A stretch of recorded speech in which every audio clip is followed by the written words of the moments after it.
Me enteré de que la mejor amiga de mi esposo tenía acceso libre a nuestra casa, y me tacharon de loca cuando lo cuestioné. A mi esposo le encanta decir que él y su amiga de la infancia básicamente crecieron en la misma sala, y la neta, por mucho tiempo fingí que eso era tierno en lugar de una bandera roja gigante ondeando frente a mi cara cada vez que ella entraba a mi casa, como si fuera la dueña. Cuando nos casamos, yo sabía que ella existía. Había escuchado las historias, visto algunas fotos de los dos de niños cubiertos de lodo y sonriendo como duendecillos, y la conocí un par de veces en carnes asadas familiares. Ella siempre era como una hermana, según él, lo cual suena inofensivo en teoría. Pero vivir la realidad de una mujer adulta, con un duplicado de la llave de mi puerta principal, era algo muy distinto. Llevábamos unos años casados, viviendo en este departamento pequeño en una ciudad mediana, nada del otro mundo, solo un lugar con pisos que rechinaban, paredes delgadas y un casero que tardaba siglos en arreglar cualquier cosa. Yo trabajaba como coordinadora de oficina en un consultorio médico, haciendo malabares con agendas, llamadas y dramas de seguros, y él trabajaba en ventas, lo que básicamente significaba que sus horarios eran un desastre, y siempre tenía una excusa para llegar tarde. Yo seguía intentando ser la esposa relajada, la que no armaba un escándalo, la que entendía que la gente viene con una historia detrás. Para lo que no me anoté fue para llegar a casa un martes cualquiera con los pies matándome, las bolsas del súper calándoseme en los dedos, y encontrar a su casi hermana, desparramada en mi sofá con la tele prendida como si su nombre estuviera en el contrato de renta. Ni siquiera se asustó cuando abrí la puerta. Solo volteó la cabeza, me saludó con la mano, y sonrió como si yo fuera la que estaba de visita. Mi esposo ni siquiera había llegado. Recuerdo estar parada en la entrada, todavía con las bolsas en la mano, sintiendo que mi cerebro intentaba procesar la escena. Tenía una manta sobre las piernas, un vaso de agua en la mesa de centro y uno de nuestros cojines bajo el brazo como si llevara un buen rato ahí. Mi primer pensamiento tonto fue que, al menos, se había quitado los zapatos. «Hola», dijo ella, toda animada. «Él me dijo que llegarías como a esta hora». Me metí solita. Esa última frase me cayó como una cachetada. Dejé las bolsas un poco más fuerte de lo normal y le pregunté, tratando de mantener la voz neutral, cómo exactamente le había hecho para meterse solita. Fue entonces cuando me recordó, muy casual, que todavía tenía la llave que sus papás le habían dado hace años, cuando necesitaban que alguien cuidara a su perro cada vez que viajaban. Al parecer, a nadie se le ocurrió que era necesario pedirle la llave de vuelta cuando el perro murió, cuando mi esposo se mudó, cuando nos casamos o cuando firmamos un contrato de renta juntos. ¿Por qué lo harían, no? Ella era familia. Me reí. Fue una de esas risas que suenan mal hasta en tus propios oídos. Le dije que no tenía idea de que todavía tenía esa llave, que estaba sorprendida y que hubiera agradecido un aviso antes de encontrar a alguien en mi sala cuando pensaba que el lugar estaba vacío. Ella le restó importancia como si yo estuviera exagerando. Dijo que llevaba años usando la llave cada vez que necesitaba dejar algo o revisar algo para sus papás. Luego cambió de tema y me preguntó si quería ayuda para guardar el súper. No grité, no aventé nada. Dije, no, está bien. Y guardé todo mientras ella veía la tele y de vez en cuando comentaba algo sobre el programa que estaba puesto. Me sentí como una invitada en mi propia cocina. Estaba cansada del trabajo y en lugar de relajarme, me estaba obligando a actuar normal con alguien que, al parecer, tenía más acceso automático a mi puerta que yo cuando empezamos a salir. Cuando mi esposo por fin llegó a casa, horas después, entró. Sonrió de oreja a oreja al verla ahí. Le dio un abrazo a ella primero y luego me dio un beso en el cachete, como si todos fuéramos una gran familia feliz de comedia. Esperé hasta que ella se fuera, lo cual tardó mucho más que mi paciencia.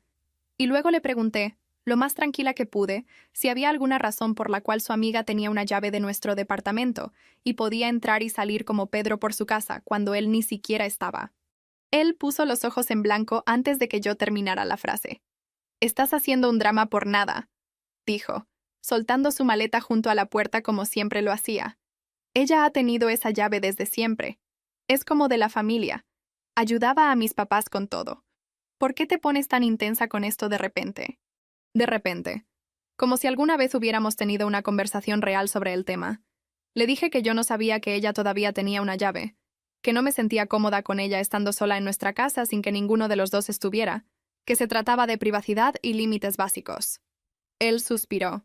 Ese suspiro largo y fastidiado que dice más que cualquier palabra, y me dijo que no entendía por qué yo necesitaba controlar todo.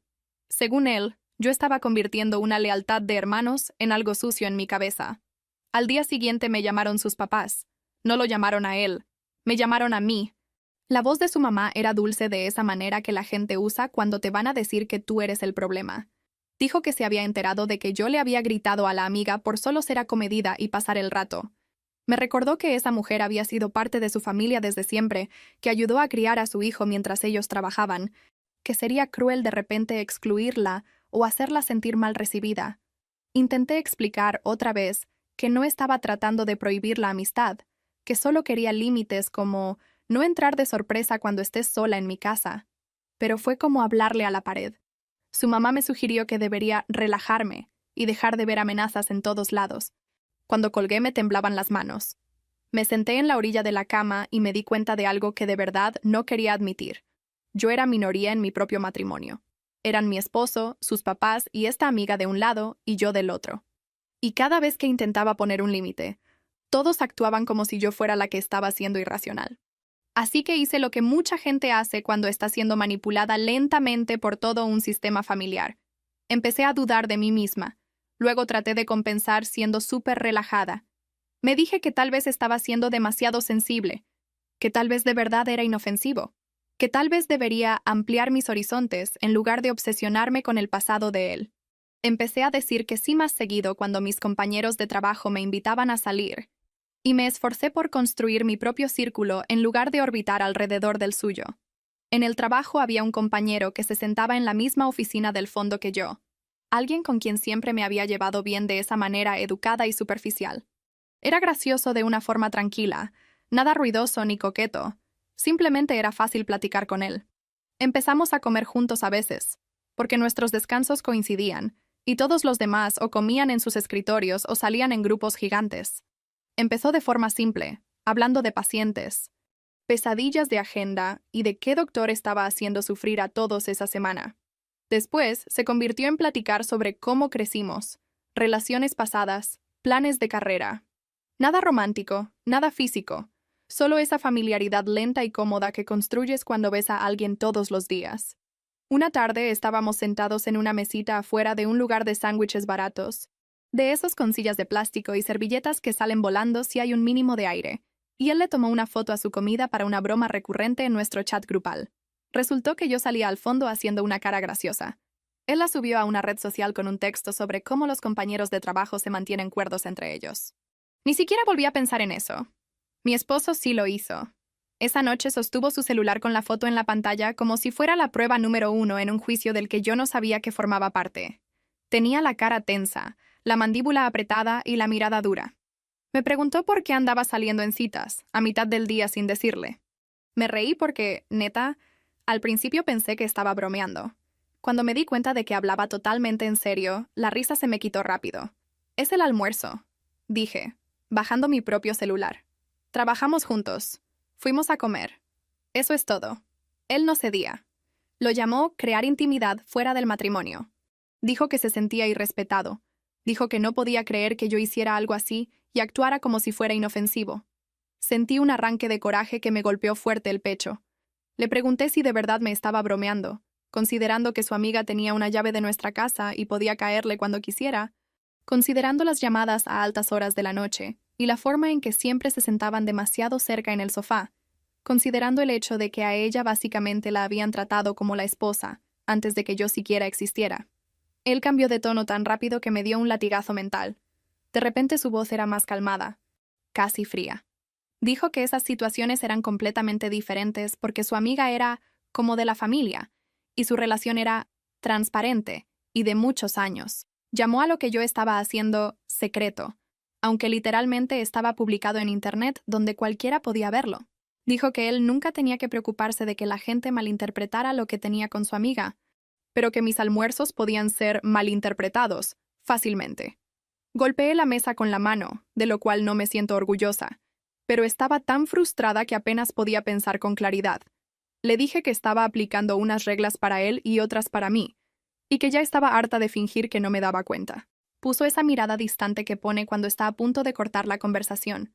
Se levantó, dijo que no ibas a hablar conmigo mientras yo estuviera en ese estado, y se salió del cuarto como si él fuera el tipo calmado y racional. Al día siguiente volvieron a llamar sus papás. Esta vez el mensaje fue que yo debería evitar crear celos en su hijo, actuando de formas que pudieran tomarse de mala manera. No sé si alguna vez te ha pasado que tus suegros te digan que manejes las emociones de su hijo adulto como si fuera un adolescente frágil, pero es un coraje muy especial. Colgué. Me quedé viendo a la pared y me di cuenta de que pasara lo que pasara entre mi esposo y yo, su familia siempre iba a irse por la opción de proteger al niño consentido. Por un tiempo traté de arreglar las cosas de la forma correcta. Sugerí que fuéramos a terapia de pareja. Primero se rió, luego aceptó, pero solo después de decir que iría, para demostrar que el problema está en tu cabeza, no en la mía. Ese debió ser mi aviso para salir corriendo, pero todavía estaba en esa etapa donde crees que puedes salvar algo si tan solo te esfuerzas un poquito más, si te aguantas un poquito más. Nuestra primera sesión fue casi surrealista. Él se presentó con esta versión calmada y pulida de sí mismo que yo casi no reconocía. Se sentó con una postura perfecta, las manos entrelazadas, la voz firme y suave. Habló de cuánto me amaba, de cómo quería que el matrimonio funcionara, de cómo sentía que yo estaba alterada últimamente y que veía todo como un ataque. Cuando la terapeuta preguntó sobre los límites con los amigos, él contestó muy fluido que siempre había sido honesto conmigo, que sus amistades de años eran parte de quién era él y que creía en la apertura y la confianza. Si yo no hubiera vivido en nuestro departamento y no lo hubiera visto poner los ojos en blanco, azotar puertas e ignorarme por días cuando yo sacaba los mismos temas, hasta yo le hubiera creído. Yo me tropezaba con mis propias palabras. Cada vez que intentaba describir cómo me sentía al encontrar a su amiga en nuestra casa sola, o cómo me molestaba lo de la llave, sentía que sonaba caprichosa y pequeña. Él tenía tanta práctica haciéndome ver como la irracional que hasta yo empecé a creerlo un poco. Me caché dudando de las cosas a mitad de frase, achicándome bajo el peso de su negación calmada. La terapeuta sugirió que llegáramos a acuerdos mutuos sobre las amistades, algo con lo que ambos nos sintiéramos cómodos. Él asintió y sonrió y dijo que eso sonaba justo. Ella me miró con esa mirada esperanzadora que usan los terapeutas, como si esto pudiera ser un punto de cambio. En el camino a casa se quitó la máscara. Me dijo que solo le había dado la razón a la terapeuta para evitar el conflicto, que en realidad no iba a cambiar nada, porque él no había hecho nada malo. Dijo que no iba a castigar a una amiga de toda la vida, solo porque yo no podía manejar mis celos. A la siguiente sesión ni siquiera fue, mandándome un mensaje de último minuto diciendo que tenía una junta de trabajo que no podía cancelar. En la tercera, cuando la terapeuta señaló sutilmente que él tendía a minimizar mis sentimientos en lugar de afrontarlos, él la interrumpió con un tono educado pero firme y dijo que ella estaba sobreanalizando nuestra dinámica. Salí de esa oficina sintiendo que acababa de ver a alguien actuar en una obra para la que yo nunca hice casting. Me di cuenta de algo importante ese día. Él no quería ayuda. Quería que alguien le confirmara que él ya era perfecto, y que yo era la que estaba descompuesta. Y mientras pudiera marear a la gente con palabras, iba a seguir consiguiendo exactamente eso. Unas semanas después, llegué temprano del trabajo porque un paciente canceló de último momento y mi jefa me dijo que mejor me fuera a casa a descansar. Recuerdo que me sentía extrañamente emocionada con la idea de estar sola en el departamento por una vez. Tal vez tomar un baño largo. Tal vez comer sobras directamente del tupper. Cuando abrí la puerta, el olor a ajo y cebolla me pegó antes de que siquiera diera la vuelta hacia la cocina. Ahí estaba ella. Otra vez. Estaba frente a mi estufa, moviendo algo en un sartén, usando el mandil de flores que mi amiga me había regalado cuando nos mudamos. Se movía como si lo hubiera hecho 1000 veces, estirando la mano hacia las alacenas correctas, sin siquiera mirar, prendiendo el extractor, tarareando mientras una olla hervía a fuego lento. Nuestro perro, el que habíamos adoptado juntos, estaba echado a sus pies como si ella viviera ahí. Me quedé congelada en la entrada. Mi primer pensamiento fue algo tonto como, ¿se me olvidó que la invité? Luego la realidad me alcanzó. Le pregunté qué estaba haciendo ahí, tratando de mantener la voz nivelada, la cara neutral. Ella sonrió. Dijo que quería sorprender a mi esposo preparándole su plato favorito, que sabía que él estaba teniendo una semana pesada y que pensó que eso le subiría el ánimo. Dijo que esperaba que no me molestara. ¿Molestarme? Molestarme que alguien usara una llave que yo nunca le di para entrar a mi cocina, ponerse mi mandil y cocinar la comida favorita de mi esposo mientras se suponía que yo estaba en otro lado. Molestarme que ella supiera su horario al pie de la letra, pero de alguna forma pensara que mi paradero era opcional. Sentí un coraje frío y tembloroso subiéndome por la espalda. Le dije que necesitábamos hablar de la llave. Le dije que no me sentía cómoda con que ella se metiera cuando quisiera, que se sentía como una invasión, que ya no era solo ayudar. Ella me puso esa cara de falsa empatía que usa la gente cuando en realidad no te respeta, pero quiere verse como que sí. Dijo que nunca fue su intención pasarse de la raya, que con gusto devolvería la llave si eso ayudaba, que no quería ser la razón de que nuestro matrimonio estuviera tenso. Sonaba bien, pero se sentía como una actuación. Y efectivamente, cuando mi esposo llegó a casa y le pedí, con calma, que le pidiera la llave y pusiera un límite claro, actuó como si le hubiera pedido que pateara a un perrito a la calle. Dijo que quitarle la llave sería mandar el mensaje de que ya no era bienvenida, que eso heriría sus sentimientos, que ella se había ganado ese nivel de confianza. Ella se quedó callada al principio. Luego intervino para decir que la devolvería si eso me hacía sentir mejor. Antes de que yo pudiera decir algo, él le dijo que absolutamente no, que era ridículo que yo me sintiera amenazada por alguien que era prácticamente su hermana. Toda la conversación se deformó en esta escena rara, donde yo quedaba como la villana por querer un mísero límite. Unas horas después, llamó su mamá para decirme que la amiga estaba herida y confundida por mi actitud. Al parecer, en lugar de que todos dijeran, «Oye, tal vez deberíamos respetar el hecho de que esta es su casa», la narrativa se volvió, «Ella es una malagradecida y celosa». Esa noche me quedé despierta viendo al techo y sentí que me estaba volviendo loca. Era como estar viendo una película, donde la protagonista ve algo claramente, pero todos los demás personajes insisten en que se lo está imaginando. Y mientras más pelea ella, más loca parece. Me di cuenta de que necesitaba pruebas, no para convencerlos a ellos, sino para convencerme a mí misma de que no estaba inventando cosas de la nada. Así que empecé a poner atención. De verdad, poner atención. Empecé a anotar cosas en una libretita que guardaba al fondo de mi cajón. Horas de las visitas. Qué tan seguido llamaba. Frasecitas que escuchaba por ahí. Los mensajes de solo checando cómo estás que aparecían en su celular tarde en la noche. Las veces que él se reía de esa forma suave y privada que ya casi no usaba conmigo. Sé que suena obsesivo, y tal vez lo era. Pero necesitaba algo basado en hechos para sostenerme mientras todos los demás me seguían diciendo que estaba exagerando. Una tarde él dejó su celular en el sofá mientras se iba a bañar. Yo estaba buscando el control y mi mano rozó el teléfono. La pantalla se iluminó con una notificación. Un mensaje de voz de ella. El texto de vista previa mostraba las primeras palabras, y se me revolvió el estómago. Duerme bien. Te amo. Me quedé viendo esas palabras como si estuvieran quemando el vidrio. No abrí el mensaje. No lo escuché. La neta, no quería escuchar el tono que usó ella. Ya lo escuchaba en mi cabeza. Cuando él regresó, le dije directo lo que había visto. Esperaba al menos un poco de culpa, un poco de incomodidad. Él solo puso los ojos en blanco. «Es solo como hablamos nosotros», dijo. «Nos decimos cosas así desde que éramos niños. Es inocente. Estás distorsionando las cosas otra vez. Inocente». Ajá. Le dije que si yo le mandara un mensaje así a mi compañero de trabajo, él pegaría el grito en el cielo. Ni siquiera lo negó.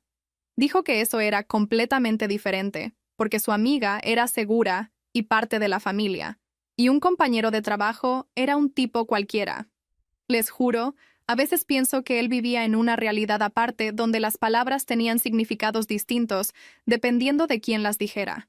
Mis amigas, las pocas en las que confiaba lo suficiente como para contarles toda la historia, empezaron a soltar indirectas de que tal vez debería al menos hablar con un abogado. No para demandar nada todavía, solo para saber dónde estaba parada. Me resistí al principio porque ir con un abogado se sentía como admitir que el matrimonio de verdad podía terminarse. Y yo no estaba lista para ver esa posibilidad cara a cara. Pero la ansiedad no se iba. Cada día pesaba más en mi pecho. Así que hice una cita. Me tomé un día libre en el trabajo. Le dije a mi esposo que tenía que quedarme tarde en la clínica, y entré a la oficina de un abogado con las manos sudadas y un nudo en la garganta. El abogado escuchó sin interrumpir mientras yo soltaba todo en un desorden largo y feo. Luego me explicó, en palabras simples, cómo se vería un divorcio si elegía ese camino. Como no teníamos hijos y nuestros bienes eran bastante básicos, dijo que sería relativamente sencillo siempre y cuando las cosas no se volvieran vengativas. Me aconsejó que empezara a pensar en separar las finanzas de todos modos, solo para protegerme. Salí temblando. No se sintió empoderador en ese momento. Se sintió como tener el mapa de una carretera por la que nunca planeé manejar. El siguiente golpe fuerte fue en una carne asada familiar. Sus papás eran los anfitriones, lo que significaba el caos de siempre. Sillas plegables en el patio, niños corriendo, alguien quemando la carne en la parrilla mientras fingía que era sabor ahumado. Yo ya estaba tensa porque sabía que la amiga estaría ahí. Llegó cargando un postre casero gigante que su mamá puso inmediatamente en medio de la mesa como si fuera el centro de atención. Todos la abrazaron, todos le echaron flores. Cuando yo llegué con una ensalada comprada porque venía directo del trabajo, recibí un saludo educado y un «gracias por traer algo». Nos sentamos a comer y la vi moverse como si fuera la estrella del show. Le servía comida en el plato de mi esposo sin que él siquiera se lo pidiera. Le rellenaba el vaso. Se reía fuerte de todas sus historias. Su mamá, en un punto, dijo algo como, «Hay gente que simplemente nace sabiendo cómo cuidar a una familia», y lanzó una sonrisita en nuestra dirección que le cayó directo a ella, no a mí. Mi plato todavía estaba vacío cuando el de mi esposo ya estaba hasta el tope. Nadie se dio cuenta hasta que me levanté a servirme. Su hermana hizo un chiste sobre que a las mujeres modernas no les gusta que les sirvan, y todos se rieron. Mi esposo se rió. Sentí que la cara se me calentaba tanto que casi me mareó. Me disculpé y fui al baño. Cerré la puerta con seguro y me dejé llorar en silencio unos minutos. Me presioné un montón de papel de baño contra los ojos para no salir con el rímel corrido y darles más material. Cuando regresé, ni siquiera parecieron notar que me había ido. Él y la amiga estaban metidísimos en una historia de cuando eran adolescentes. Algo sobre una broma que le hicieron a un vecino. Todos alrededor de la mesa escuchaban y se reían. Me senté y me di cuenta de que ellos tenían capítulos enteros de historia compartida de los que yo nunca sería parte, y no tenían ningún interés en incluirme. Aguanté otra media hora. Luego le dije a mi esposo que tenía dolor de cabeza y necesitaba irme a casa. Él dijo que se quedaría un poco más y que sus papás lo traían de vuelta. Manejé a casa en silencio, agarrando el volante tan fuerte que los nudillos se me pusieron blancos. Ese fue el día en que algo cambió. Creo que cada persona tiene un momento en una mala relación donde algo por dentro se rompe en silencio, de una forma que ya no sana igual. Para mí, no fue una gran pelea a gritos ni un descubrimiento dramático. Fue estar sentada sola en nuestra recámara más tarde esa noche, escuchando a mi esposo llegar horas después oliendo a carne asada y al perfume de ella, y darme cuenta de que nadie en toda esa familia iba a elegir mi lado nunca. Ni siquiera él. Así que empecé a elegirme a mí misma de formas pequeñas y prácticas. Primero, abrí una cuenta de banco aparte. Me dije que era solo para ahorros, por si las dudas, pero la verdad es que finalmente estaba siguiendo el consejo del abogado. De cada cheque de mi sueldo, movía la mitad a esa cuenta antes de que el resto cayera en nuestra cuenta conjunta. Organicé todos mis documentos. Puse mi número de seguridad social, mi pasaporte y cualquier otra cosa importante en un folder que guardé escondido. Limpié un cajón y guardé algo de efectivo ahí, por si acaso. Obviamente él notó lo del dinero. Revisó nuestra cuenta conjunta una noche, vio las transferencias y se me fue encima con una mezcla de coraje y dolor que casi me tumba. Me acusó de estar tramando cosas a sus espaldas, de prepararme para dejarlo sin darle una oportunidad, de traicionarlo financieramente. Por primera vez en años no me eché para atrás ni pedí perdón. Le dije claramente que me estaba protegiendo porque nadie más lo iba a hacer por mí. Esa fue la primera vez que vi pánico real en sus ojos. Se sentó pesado en el sofá, se talló la cara y empezó a llorar. Lágrimas de verdad. Dijo que no quería perderme. Dijo que sabía que las cosas habían estado difíciles, pero que estaba dispuesto a cambiar. Prometió más honestidad, más tiempo juntos. Sugirió un viaje, solo nosotros dos, a algún lugar tranquilo donde pudiéramos reiniciar. Dijo que hablaría con su amiga, que pondría límites claros, que me demostraría que yo era su prioridad. Tenía tantas ganas de creerle. Sentí esa pequeña chispa de esperanza que odiaba sentir. Decidimos que nos sentaríamos ese fin de semana a planear el viaje, hablar de los límites y ver cómo arreglar las cosas. Por un par de días, de repente estuvo muy atento. Me mandaba mensajes durante el día. Me preguntaba por mis horarios. Hasta ayudó con los trastes sin que se lo pidiera. Le dije a mi terapeuta que tenía una esperanza cautelosa. Y ella hizo esa cosa neutral y cuidadosa que hacen los terapeutas cuando no quieren destruirte, pero tampoco quieren alimentar tu fantasía. El sábado por la mañana recibió una llamada de sus papás diciendo que había un desastre de plomería en su casa. Tuberías, inundación, urgente, bla, bla, bla. Dijo que tenía que ir a ayudarlos, que lo de planear el viaje tendría que esperar hasta el domingo. Me tragué mi decepción y dije que estaba bien. El domingo mandó un mensaje desde casa de la amiga, diciendo que ella estaba pasando por algo personal y lo necesitaba, así que tenía que pasar el día apoyándola. Nuestra conversación, otra vez, tendría que esperar.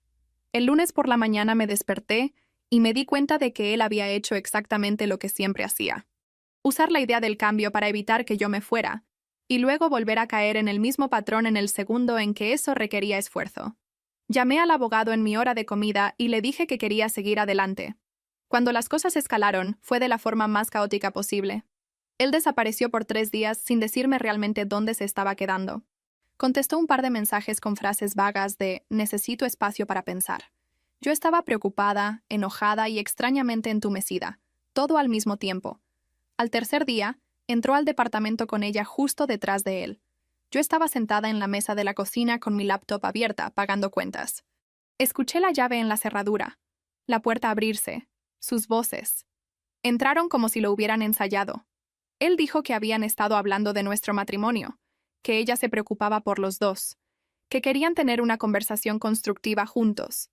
Ella se quedó ahí parada, con las manos entrelazadas, con una expresión de preocupación como si fuera algún tipo de mediadora. Dijo que lo conocía desde siempre, que entendía cómo funcionaba su mente mejor que nadie, que pensaba que podía ayudarme a ver el lado de él. Dijo que odiaba ser la razón por la que estábamos batallando y que quería ser parte de la solución. Ojalá pudiera describir cómo se me puso la piel de gallina al escucharla decir esas palabras en mi sala, como si ella no hubiera sido la protagonista de la mitad de los problemas que yo estaba viviendo. Algo cambió en mí en ese instante. El miedo y la confusión se callaron y una claridad helada tomó el control. Les dije a los dos, muy tranquila, que tenían que irse. Él se quedó pasmado, como si le hubiera dado una cachetada. Dijo que él vivía ahí y tenía todo el derecho de estar en su propia casa, que yo no podía decirle a quién podía o no traer. Ella estiró la mano para tocarme el brazo con ese gesto suave y de lástima que me daban ganas de gritar. Me hice hacia atrás y repetí lo mismo. Les dije que se largaran, que ya había terminado, que no iba a tener esta sesión de terapia rara de 3 personas con la mujer que le mandaba mensajes de «te amo» a mi esposo a medianoche. Él se cruzó de brazos y dijo que yo estaba siendo dramática, que estaba tirando a la basura nuestro matrimonio por mis problemas. Así que saqué mi celular, llamé a mi abogado en altavoz y dije, «Hola, me gustaría confirmar nuestra cita para presentar los papeles del divorcio», ahí mismo frente a ellos. Ese fue el momento en que por fin pareció entender que no estaba bromeando. Se puso pálido. Me dijo que no hiciera nada drástico mientras estuviera emocionada. Colgué el teléfono después de confirmar la hora, caminé hacia la puerta, la abrí y me quedé ahí parada hasta que los dos salieron. Cuando la puerta se cerró, le eché llave y me deslicé hasta el piso, temblando, llorando y extrañamente aliviada, todo a la vez. Entregar los papeles del divorcio no fue como en el cine. No hubo ninguna escena dramática. Una persona de la oficina del abogado los entregó cuando mi esposo estaba en el trabajo. Él me mandó una foto del sobre como si yo lo hubiera escondido bajo su almohada. Después de eso, pasó por varias etapas como si se estuviera probando personalidades. Una semana estaba arrepentido y lloroso, mandando mensajes larguísimos sobre cómo me había dado por sentada, que quería ir a terapia, en serio esta vez. La siguiente semana estaba furioso, acusándome de destruir nuestra vida por nada, diciéndole a la gente que yo tenía problemas de ansiedad que me hacían paranoica. Luego desaparecía por días. Ni siquiera llegaba a dormir. Solo mandaba mensajes ocasionales sobre necesitar tiempo para procesar. Sus papás llamaban constantemente, pero dejé de contestar después de la primera semana. Intentaron todas las tácticas: culpa, vergüenza, negociación, hasta amenazas sutiles sobre cómo esto afectaría la forma en que la gente te ve. Mi frase favorita fue cuando su mamá dijo, «La gente pensará que dejaste a un buen hombre sin motivo», como si yo no le hubiera estado rogando a ese hombre que me escuchara por años. Bloqueé sus números. Le pedí al abogado que se encargara de la comunicación de ahí en adelante. Mi esposo se negó a mudarse. Legalmente, según el abogado, no tenía por qué hacerlo. Los dos estábamos en el contrato y hasta que el divorcio y lo de los bienes se arreglara, teníamos el mismo derecho de estar ahí. Así que existimos en esta situación tensa de roomies silenciosos. Él dormía en la recámara principal. Yo me mudé al cuarto de visitas chiquito con la cama individual que rechinaba. Nos cruzábamos en el pasillo como extraños. A veces salía de mi cuarto y encontraba a su amiga sentada en el sofá, obviamente marcando territorio, con su bolsa en la mesa de centro y sus zapatos junto a la puerta. Dejé de pelarlos. Me ponía audífonos, agarraba lo que necesitaba y me retiraba a mi cajita de cuarto. No les voy a mentir. Esas semanas fueron de las más pesadas. Una cosa es decidir que ya terminaste. Otra muy distinta es vivir en el mismo espacio con la persona de la que te estás divorciando, su mujer extraoficial entrando y saliendo, y un ambiente constante de resentimiento vibrando en el fondo. Me sentía atrapada y agotada, contando los días hasta que pudiera juntar para irme. Finalmente, después de lo que se sintieron como años, pero fueron en realidad un par de meses, encontré un departamentito de una recámara con el que podía vivir. Tenía la pintura descarapelada y vecinos ruidosos, pero era mío. Firmé el contrato. Hice el cheque del depósito de mi cuenta secreta y puse fecha para la mudanza. Mis amigas llegaron esa mañana con café, donas y un rollo de cinta cada una. Empacamos toda mi vida en cajas de cartón mientras mi esposo se quedaba encerrado en el cuarto haciendo berrinche. Trató de hacérmelo difícil con cosas insignificantes. Le echó llave al closet de la bodega de abajo donde guardábamos cosas compartidas, alegando que ciertas cosas eran suyas o de su familia. Mandó mensajes a través del abogado enlistando objetos aleatorios que no quería que me llevara, como un juego de platos que su mamá nos había dado, o una lámpara que su amiga le ayudó a escoger. El abogado contestó con lo que legalmente se consideraba propiedad compartida. Decidí no pelear por cosas que podía reemplazar. Solo quería salirme. El contrato de renta todavía tenía unos meses, pero él aceptó quedarse con él solo, lo cual honestamente era lo mínimo después de todo. Justo a la mitad de todo eso, la amiga se apareció cargando un pastel casero en un recipiente elegante, sonriendo como si la hubieran invitado. Dijo que quería apoyarnos a los dos en esta transición difícil. Me quedé ahí parada, sudada, agotada, cargando una caja de mi ropa, y vi cómo mis amigas se pusieron frente a mí en una fila de solidaridad silenciosa. Una de ellas dijo, con la voz más educada que le he escuchado en la vida, que no era un buen momento. La amiga puso cara de ofendida, como si ella fuera la víctima. Dejó el pastel en la barra de todos modos y se salió. Cuando la última caja estuvo en la camioneta y volteé a ver ese departamento una última vez, sentí una mezcla de tristeza y alivio tan intensa que casi me dan náuseas. Le entregué mi copia de la llave a mi esposo sin ceremonias. Me cayó el 20 entonces de que mi llave siempre había sido temporal, algo que obtuve porque me casé con él, mientras que la de ella era tratada como un símbolo sagrado de lealtad. Me subí a mi coche, manejé a mi nuevo lugar y lloré en el estacionamiento unos 10 minutos completos antes de obligarme a bajar y empezar a subir cajas.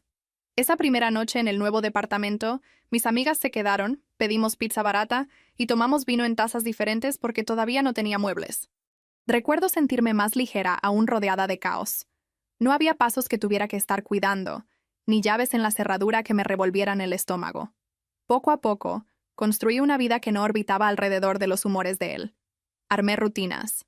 Regresé a una clase de yoga que amaba antes de casarme, y poco a poco me di cuenta de que había estado haciendo más pequeñas partes de mí misma para encajar en las expectativas de esa familia. Empecé terapia solo para mí, no para nosotros, y por primera vez tuve un espacio donde mi realidad no era cuestionada ni replanteada para proteger la reputación de alguien más. El compañero de trabajo con el que solía almorzar me mandó un mensaje un día preguntándome cómo estaba. Le dije que me había mudado y que estaba en medio de un divorcio. Me preguntó si quería ir por un café algún día para platicar, puramente como amigos. Le dije que sí, pero también le dejé claro que no estaba en plan de nada romántico. Él asintió. Dijo que entendía, y de hecho respetó ese límite, lo cual se sintió raro, de la mejor manera. Empezamos a vernos de vez en cuando, hablando del trabajo, de la vida, de nada pesado a menos que yo lo sacara. No me había dado cuenta de lo tensa que había estado, hasta que pasé tiempo con alguien que no me obligaba constantemente a defender mis propios sentimientos. La parte legal del divorcio se fue arrastrando porque mi esposo seguía peleando por tonterías a través del abogado. Como qué platos eran de quién o quién se quedaba con la tele vieja. También se quedó con nuestro perro. Por más que me dolió, sabía que no podía cuidarlo bien yo sola en mi departamentito nuevo. Y verlo todos los días solo hubiera abierto la herida otra vez.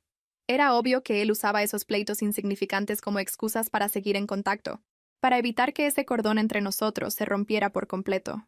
Cada correo del abogado era un recordatorio de que incluso cuando decides irte, Toma un tiempo que todo se desenrede de verdad. Había días en los que me sentía fuerte y segura. Otros días manejaba por nuestra antigua cuadra en piloto automático y me encontraba estacionada a la vuelta, viendo el edificio, con el corazón a mil, preguntándome si sus coches estarían ahí al mismo tiempo. Una vez de verdad hice eso. Vi su coche y el de ella estacionados uno detrás del otro, y tuve que orillarme a la vuelta para poder respirar. Me temblaban tanto las manos que le mandé un mensaje a mi terapeuta desde el asiento del conductor, preguntándole si tenía alguna cancelación esa semana. Me hizo un espacio. Fui y lloré por el hecho de que, aunque sabía que había hecho lo correcto, todavía dolía como el demonio. Mientras tanto, el daño social seguía haciendo lo suyo en silencio. La gente habla, especialmente en familias donde todos se conocen, y el chisme corre más rápido que la verdad. Mi esposo empezó a decirle a cualquiera que lo escuchara que yo tenía problemas de confianza y que había arruinado un matrimonio perfecto, porque no podía soportar a su amiga de años. Algunos de sus parientes que antes me abrazaban en las reuniones ahora actuaban como si yo no existiera si nos cruzábamos en público. Un compañero de trabajo, que luego supe que era su primo, dejó de saludarme en el pasillo de la oficina y se esforzaba por solo hablarme por correo. Eventualmente lo transfirieron a otro departamento, así que al menos no tuve que seguir topándomelo en el pasillo para siempre. Me desinvitaron, o mejor dicho, ni me invitaron a una cena de cumpleaños de un amigo mutuo porque el anfitrión no quería dramas, que es lenguaje clave para lo elegimos a él. Me enteré por fotos después que mi esposo y su amiga fueron juntos y se veían muy cómodos en cada imagen. Una de mis amigas cercanas me enseñó una captura de pantalla de una publicación en redes donde él estaba abrazando a la amiga con un texto sobre estar agradecido por la gente que siempre se queda. Los comentarios estaban llenos de corazones y mensajes de «Te mereces ser feliz». Se sentía como ver una versión de mi propia historia donde alguien había intercambiado nuestros papeles y omitido todas las partes que lo hacían quedar mal a él. Mis amigas se ofrecieron a meterse a los comentarios y defenderme, a escribir párrafos largos sobre lo que de verdad pasó. Les dije que no. No quería que mi vida se volviera una guerra de comentarios pública. Lo bloqueé a él y a un montón de gente conectada con él. Borré las aplicaciones de mi celular por un tiempo. Era más fácil no saber. En terapia, lloré por relaciones que pensé que eran amistades reales, pero resultaron ser extensiones de la lealtad hacia su familia. Batallé con oleadas de coraje que llegaban cuando menos lo esperaba, como cuando estaba comprando leche en el súper o doblando la ropa.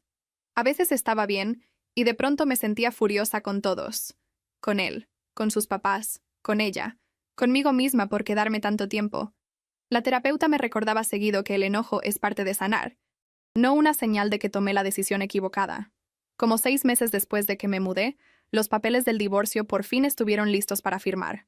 Me senté en una salita de juntas en la oficina del abogado con una pluma en la mano y mi nombre completo impreso en renglón tras renglón. Mi firma se veía temblorosa al principio y más firme al final. Cuando terminó, el abogado me felicitó, lo cual se sintió raro, pero también algo bien. Salí al estacionamiento y me quedé ahí un minuto solo respirando, dejando que la idea se asentara. Oficialmente estaba fuera. No me fui de fiesta ni hice nada loco para celebrar. Me vi con 2 de mis amigas más cercanas para cenar en un lugar tranquilo donde nadie nos conocía. Pedimos comida rica y hablamos de todo y de nada. Regresé a mi departamentito. Me acosté en mi cama nueva que me había comprado yo misma con el dinero de mi ascenso, y me quedé viendo al techo. Esperaba sentirme ligera al instante. En lugar de eso, sentí algo más complicado, como alivio envuelto en tristeza. Las cosas con mi amigo del trabajo fueron cambiando poco a poco. No fue una gran explosión romántica. Fue más como despertarse un día y darse cuenta de que las conversaciones que teníamos eran más profundas y que el silencio entre nosotros se sentía cómodo en lugar de incómodo. Él no presionó. Me preguntó antes de agarrarme la mano la primera vez. Cuando se quedó a dormir en mi casa por primera vez, preguntó dónde quería que pusiera su cepillo de dientes, como si importara. Cada vez que pasaba algo pequeño así, sentía esta mezcla rara de alegría y pánico. Me quedaba esperando a que pasara lo peor, a que de repente me hiciera sentir loca por tener límites. Nunca lo hizo. Fuimos despacio, a mi ritmo. A veces yo me paniqueaba por cosas mínimas porque me recordaban a mi ex, y él se sentaba conmigo, me escuchaba, y no lo convertía en un juicio sobre su propio carácter. Eso era nuevo. Eso daba miedo de otra manera. Me enfoqué muchísimo en el trabajo también. Me quedaba tarde, me ofrecía de voluntaria para proyectos. Cualquier cosa que mantuviera mi mente ocupada. Eventualmente, mi jefa me llamó a su oficina y me ofreció un ascenso. Más responsabilidad, mejor sueldo. Dije que sí, en parte porque era una buena oportunidad, en parte porque quería que mi vida estuviera llena de cosas que no tuvieran nada que ver con mi matrimonio fallido. El momento fue casi sospechosamente perfecto. Ese aumento me ayudó a recuperarme financieramente después de pagar el depósito de mi nuevo lugar sin pedirle prestado a nadie. Una tarde, meses después de que el divorcio quedó listo, un compañero mencionó así como si nada que se había enterado por ahí, que mi ex y su amiga se habían mudado juntos. Sentí que se me revolvía el estómago como siempre que salía el nombre de ella, pero luego pasó algo interesante. El sentimiento se fue más rápido que antes. No sentí ese arranque de celos o esa curiosidad enferma y obsesiva de antes.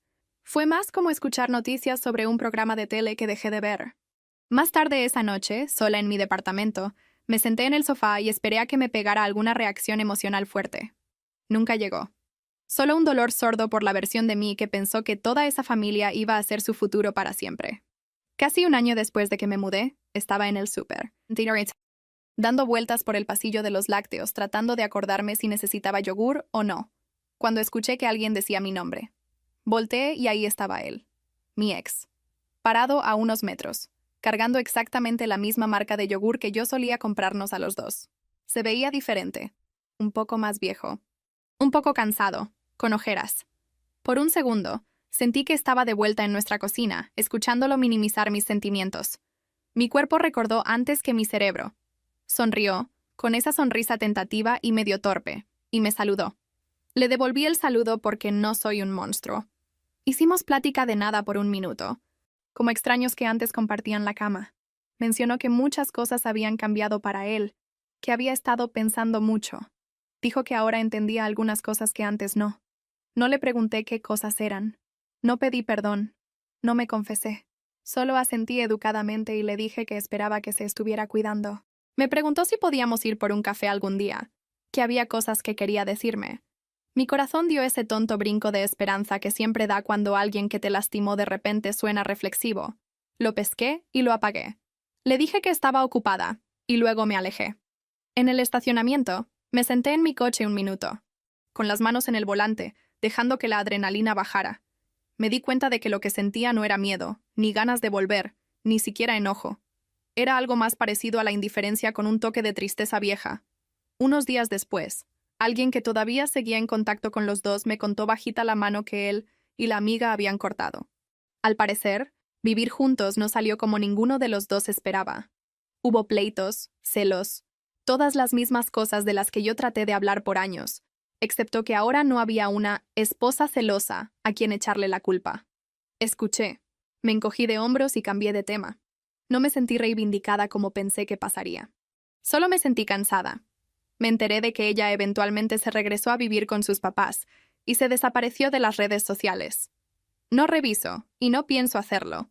Él me volvió a mandar un mensaje después de eso, pidiéndome que nos viéramos para poder disculparse bien, contarme su versión de la historia.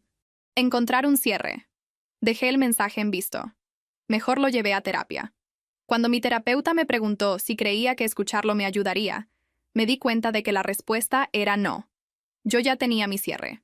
Llegó el día que cerré con llave mi nuevo departamento por dentro y supe que nadie más tenía duplicado. Ahora, mi vida no se parece en nada a la que pensé que estaba construyendo cuando estaba frente a mi ex, diciendo votos que yo sentía más que él. Vivo en un departamento chiquito pero acogedor con muebles que no combinan pero que son todos míos. Tengo un novio que toca la puerta antes de entrar aunque le he dicho 1000 veces que no hace falta. Él va a eventos familiares conmigo cuando quiero que esté ahí, y se queda en su casa cuando necesito un descanso de todos. Tiene sus propios amigos y no me siento amenazada por ninguna de ellas porque él no me hace dudar de mi realidad. No somos perfectos. Todavía tengo momentos donde algo chiquito me detona y siento ese pánico de antes. Hay días en los que busco pleito por una tontería porque me da miedo sentirme demasiado cómoda. Pero lo platicamos. Él no pone los ojos en blanco cuando digo que estoy incómoda. No me dice loca ni dramática. Dice, está bien, cuéntame más. Y lo resolvemos. No sabía que las relaciones podían ser así. Sigo yendo a terapia. Todavía a veces evito ciertas colonias porque no quiero arriesgarme a un encuentro. Todavía siento que se me aprieta el estómago cuando veo parejas donde una persona parece orbitar todo su tiempo y energía alrededor del pasado, y los amigos del otro. Las cicatrices no desaparecieron mágicamente, solo porque firmé unos papeles y compré un sofá nuevo. Pero aquí está la diferencia más grande. Confío en mí misma ahora. No todo el tiempo, no en cada situación, pero sí de la forma que más importa. Cuando se me aprieta el pecho y mi cerebro me susurra que algo anda mal, escucho. No asumo automáticamente que yo soy el problema. No le entrego mi realidad a otras personas para que la acomoden a su conveniencia. El otro día estaba empacando una maleta chiquita para un viaje de fin de semana con mi novio y 2 amigos. Planeábamos manejar a una cabaña a un par de horas, nada lujoso, solo un descanso de la ciudad. Estaba doblando ropa, riéndome de alguna historia tonta que él estaba contando desde la sala, cuando mi celular vibró en la mesa. Eché un ojo y vi el nombre de mi ex en la pantalla con otro mensaje en la vista previa. No lo abrí. No por coraje ni por hacer un drama, sino por un tipo de autoprotección calmada que nunca había sentido. Lo que fuera que quisiera decir, la versión de sí mismo que tuviera ahora. No era mi responsabilidad recibirlo. Agarré el teléfono, borré la notificación sin leer el texto completo y seguí con mi maleta. Antes de irnos, revisé la puerta principal 2 veces. Eché el cerrojo y probé la manija. Era un hábito ya, una parte ansiedad y otra parte ritual. Esa cerradura era nueva. La pagué yo misma cuando me mudé y solo hay 2 copias de la llave, una en mi llavero y otra guardada en una cajita en mi cajón por si algún día pierdo la primera. Nadie más puede entrar a este lugar sin mi permiso. Nadie más tiene acceso automático a mi espacio, mi tiempo, mi cuerpo o mi paz mental. Me quedé ahí parada un segundo, con la mano todavía en la perilla, y dejé que la idea se asentara. Mi novio gritó desde el pasillo, preguntando si ya estaba lista. Sonreí, agarré mi bolsa y salí. No volteé a ver la puerta para darle drama al momento, ni me dije que estaba dejando mi pasado atrás de forma simbólica. Solo caminé hacia adelante, cargando con todo el desorden, las lecciones y las pequeñas victorias silenciosas que me trajeron hasta aquí. Si te preguntas si todavía duele a veces, la respuesta es sí. Sí duele. Todavía tengo noches donde me quedo despierta repitiendo discusiones viejas, pensando en todas las cosas que me hubiera gustado decir.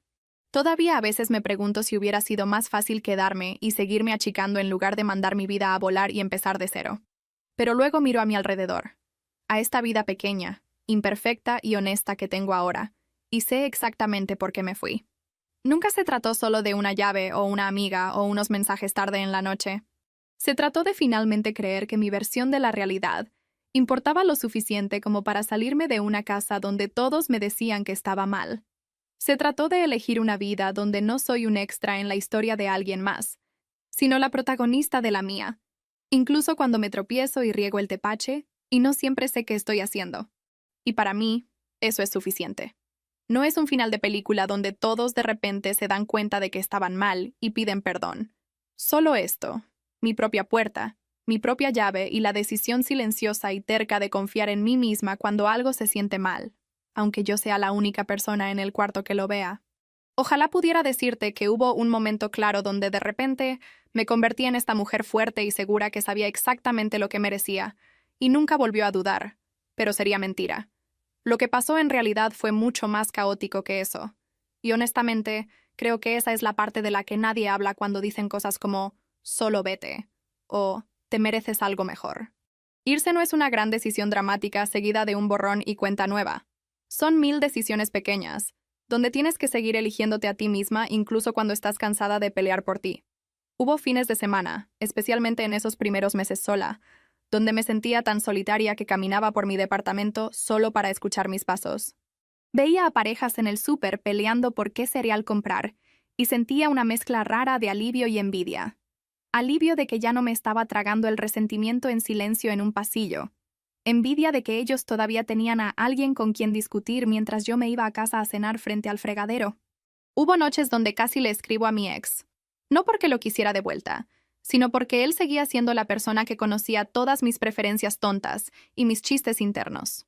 Escribía mensajes enteros en mi aplicación de notas, cosas como «¿Te acuerdas cuando tu papá quemó el pavo aquel año?» o «No vas a creer a quién me encontré hoy». Y luego los borraba antes de mandarlos. Se sentía como estar de luto por una persona que seguía viva y caminando por la misma ciudad. En el trabajo, la gente eventualmente dejó de susurrar cuando yo entraba a la sala de descanso. Llegaron empleados nuevos que no tenían idea de que yo era la que se divorció del buen muchacho. Pude volver a definirme por mi trabajo, no por mi estado civil.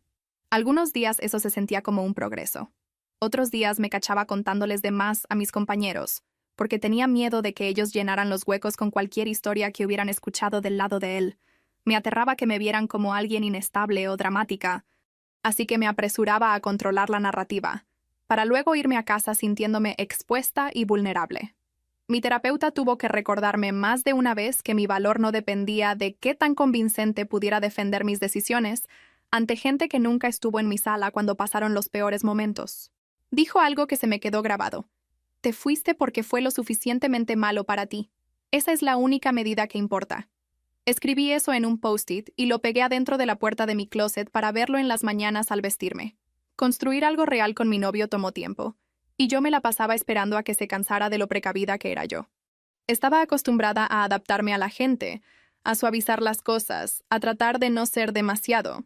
Él tuvo que recordarme que de verdad quería mis reacciones sin filtro, no la versión que yo había editado en mi cabeza 100 veces. Cuando le pedía perdón por sacar el tema de mi ex otra vez, él decía: tienes derecho a tener un pasado. No me asusta. No me daba cuenta de lo increíble que era una frase así hasta que la escuché. Tuvimos nuestro primer pleito real por algo insignificante. Ni siquiera me acuerdo de qué lo empezó. Tal vez los trastes o planes con amigos, alguna tontería. Lo que sí recuerdo es que mi cuerpo reaccionó como si fuera una emergencia nacional. El corazón me empezó a latir fuerte, me temblaban las manos y podía escuchar mi propia voz volviéndose más y más cortante. Él también subió el tono, no gritando, pero definitivamente molesto. Mi cerebro saltó instantáneamente a los peores escenarios. ¿Se iba a ir? ¿Me iba a decir loca? ¿Le iba a contar a su familia? Me iba a convertir en la historia de la ex inestable, como lo había hecho mi ex. En lugar de eso, cuando las cosas se empezaron a calentar de más, él se detuvo, respiró profundo y dijo: «Ok, esto no va a ningún lado. ¿Podemos hacer una pausa y tratar otra vez en un rato? No quiero decir cosas de las que me arrepienta». Se fue al otro cuarto, sin azotar puertas, solo dándonos espacio. Me senté en el sofá y esperé la ola de insultos o el viaje de culpa que nunca llegó. Regresamos más tarde. Hablamos como dos adultos. Nos pedimos perdón ambos y seguimos adelante. Sin castigos, sin la ley del hielo, sin llevar la cuenta de quién ganó. Casi no sabía qué hacer con un conflicto que terminaba sin que nadie intentara ganar. Detalles como ese me seguían demostrando qué tan mal estaba mi punto de referencia antes. Cuando él me mandaba un mensaje para avisarme que iba tarde, mi primer instinto todavía era preguntarme si me estaba mintiendo, si había alguien más, si algún día encontraría un mensaje en su celular que me revolviera el estómago.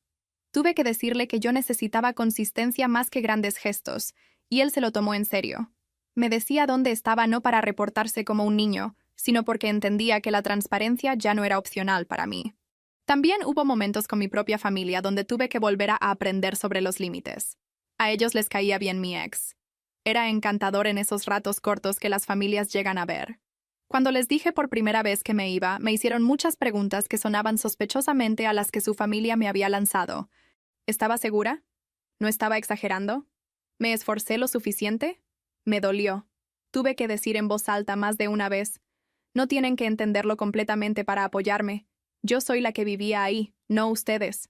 Poco a poco, se pusieron las pilas. Mi mamá me mandaba paquetes con cosas aleatorias como toallas y velas y botanas, tratando de ayudar de la forma que sabía. Mi hermano se ofreció a venir a armar muebles porque yo no entendía cómo leer esas hojitas de instrucciones con dibujos de palitos. Cometieron errores, dijeron cosas fuera de lugar a veces, pero ahí estuvieron. Eso importó más que el entendimiento perfecto. Una tarde, meses después de mudarme, estaba sentada en mi sofá viendo videos sin fin, solo descansando después de un turno pesado, cuando me salió un clip de una mujer hablando sobre aventuras emocionales. Describía situaciones que sonaban igualito a la mía, amistades de años que cruzaban líneas invisibles, parejas que negaban que algo estuviera mal porque no había pruebas físicas, familias que defendían a la amiga inocente mientras culpaban a la esposa por ser insegura. Me quedé ahí sosteniendo el celular, con el corazón a mil, porque por primera vez vi mi historia explicada con palabras que no me hacían ver como la irracional. Sé que los videos de internet no son terapia, pero ese me hizo sentir menos sola. Me recordó que hay muchísima gente caminando con historias que nadie cree, porque el daño no fue visible de una forma que fuera fácil de juzgar. Pensé en cuántas veces casi me convencía de quedarme solo porque no había un mensaje de texto evidente que dijera, te estoy engañando. Irse por el desgaste lento e invisible de tu realidad es más difícil de justificar ante los demás, pero es igual de válido. Al cumplirse un año de que mi divorcio quedó listo, no hice fiesta ni publiqué nada al respecto. Me tomé el día libre en el trabajo, apagué el celular y dejé que fluyera todo lo que saliera sin tratar de clasificarlo. Tristeza por la niña que intentó tanto encajar en la familia de alguien más que se le olvidó que tenía derecho a sus propios límites. Coraje con la gente que seguramente todavía cuenta la historia, como si yo fuera una villana inestable. Gratitud por la cadena de eventos caóticos que me sacaron a empujones de una vida que me habría roto lentamente.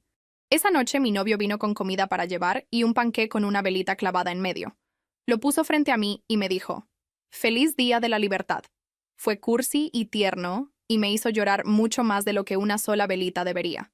Pedí un deseo que no voy a decir en voz alta, porque algunas costumbres no se quitan. Luego soplé la vela y de verdad sentí que me alegraba de estar donde estaba. Así que cuando hablo de llaves y puertas y cerraduras ahora, no es solo por la cosa de metal que abre un espacio físico. Se trata del acceso, de quién puede entrar a tu día sin avisar, quién tiene voz en tus decisiones, a quién permites tener tanta influencia sobre cómo te ves a ti misma.